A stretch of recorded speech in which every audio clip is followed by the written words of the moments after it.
Good morning guys! Bibisita tayo ngayon sa ating farm. So, ulit ko na naman. Nagpapadyak ako. Ang layo-layo. Ito, matis.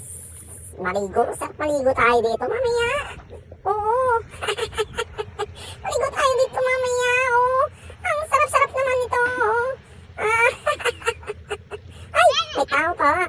Okay mga guys. Yan o. Mamaya, maliligo tayo. Simulan na natin. Bago tayo pumunta dun sa farm. Ayan o, linaw-linaw ng tubig o. Ayan o. Wow, baka may isda dyan. Wala bang ahas dyan? Oh, baka magagat tayo. Wow, ayan o. Oh, may, yan. Oh, yan pa yung ano, pinagawa kong flowing water. Oo. Saka, ano yan. Oh, ayan o, marami pa. Tumutulo. Ayan, bilis ng tulo o. Ay, tulo pa ng tulo o.